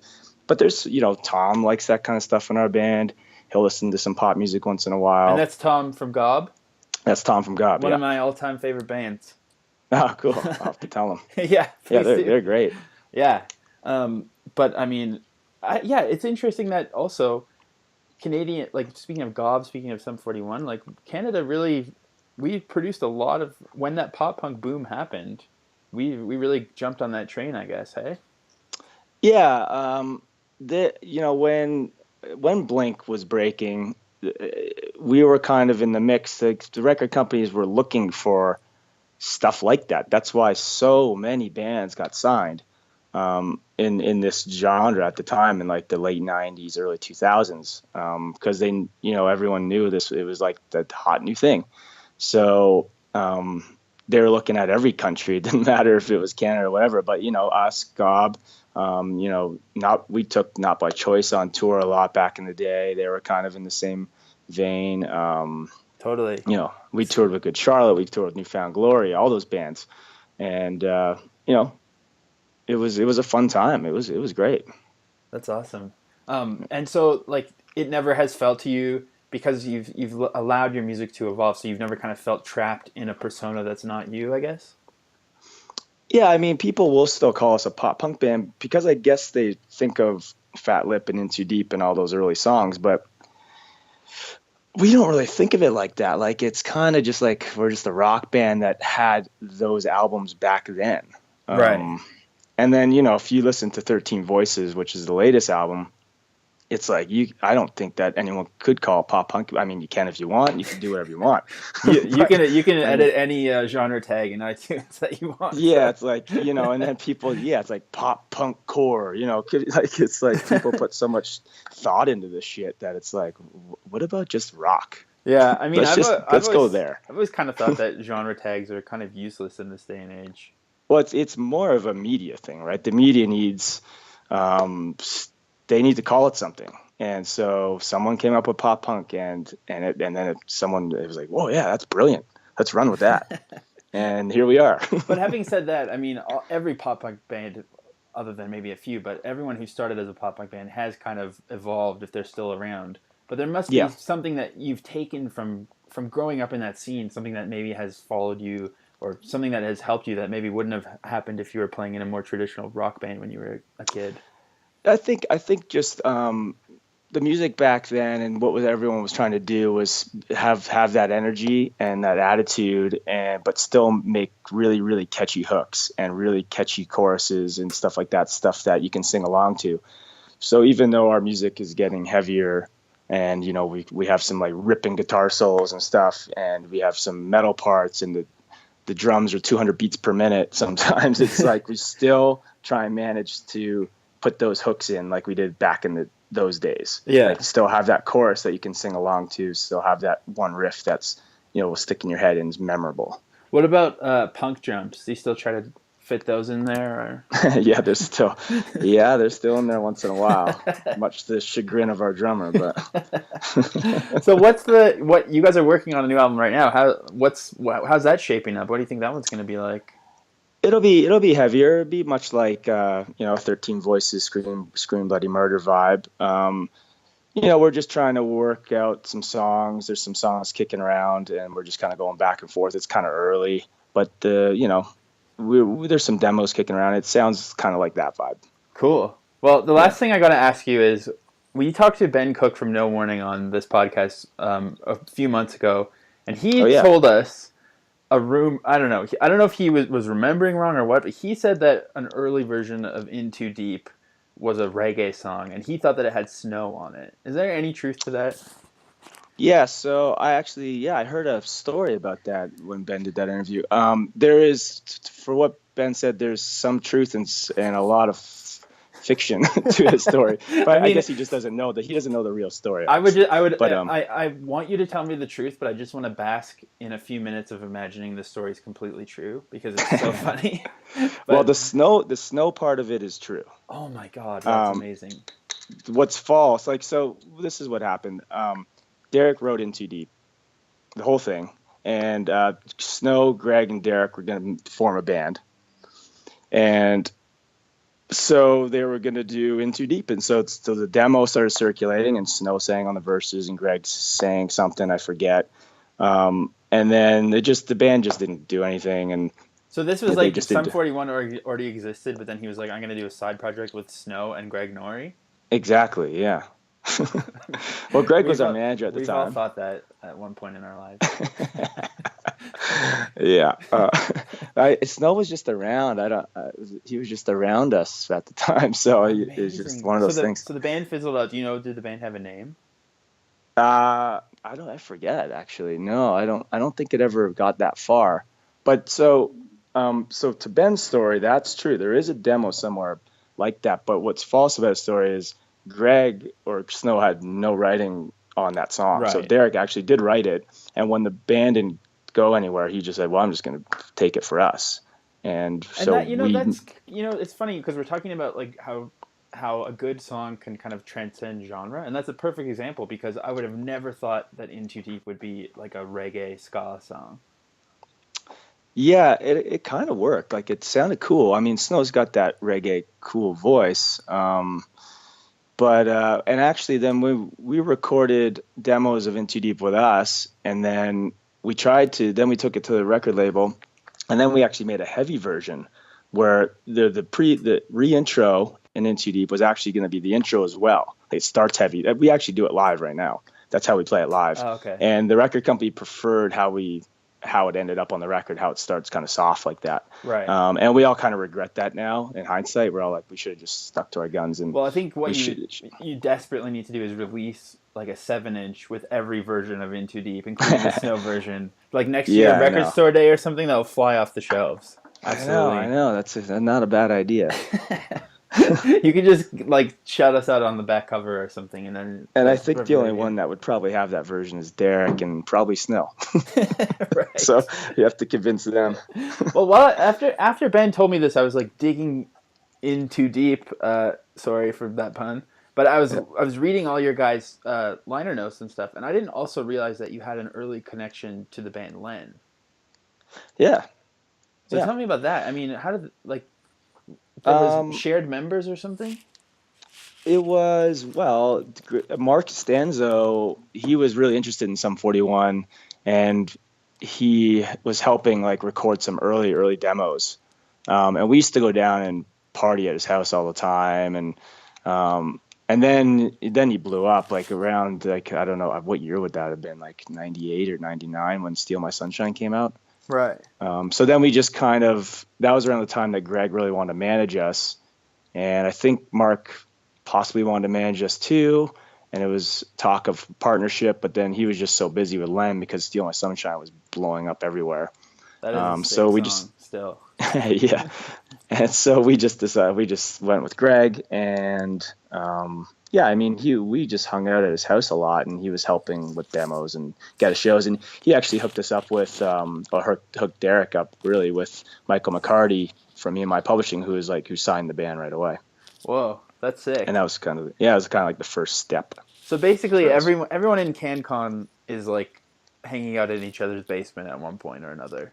I'm sure they are right now. Yeah, we got like the Arkells are hanging out with the Trues right now. And yeah, playing shuffleboard somewhere. I mean, it's funny. Like I go to bars around my area in Toronto, and I run into all the everywhere I go, I see a musician. I'm like, hey, how's it going? You got to start wearing a disguise if you want to just drink to yourself. Nah, it's kind of fun. It's kind of cool to chat with people and do that kind of thing. For sure. So, I mean, I guess to wrap it up, like, do you ever feel tired of touring or tired of being in a rock band? Do you ever wish that you just got an office job or something? No. No, I mean, touring is really fun still. And even though we're getting older, you take your breaks. Like we were on the road for about a year and a half, almost 2 years doing 13 Voices. And then as of August, we were all really fucking burnt out. And so we haven't actually been on tour since August. So it was a nice, 6-7 month break for us, but now we're getting the itch again. Right. And hence why we're kind of doing this tour, because we just want to play. And, so we're going to do some more stuff. Like August, we're going to Europe again for 3 weeks. And so, you take your breaks when you get a little burnt out, but you always get the itch. For sure. Oh, I thought of one more question. Sure. Why in that era do you think it was like word number? Like Blink-182, Sum 41. We already had that name when we heard of Blink-182. We had already had Sum 41. So we just were like, all right, well, fuck it. I don't know. What are we going to do? It's one of those things that's just sort of in the air, like when like two shark movies come out at the same time or something. It was just sort of in the zeitgeist. Yeah, I mean, I guess I don't know what you would probably know this. What year was Blink-182? What year did they form? I should know that right off the bat. It's your podcast. So. I know. I think it was like 89 or something. Oh, okay. That early. Okay. Yeah, I mean, when we formed in '96. I don't think any of us had ever heard of them before. And then we ended up touring with a band called Catch 22. Right. They formed in '92. I'm sorry, my mistake. '92. Okay. Still, yeah, you're right. Catch 22. I mean, I guess it is sort of it was a thing at the time.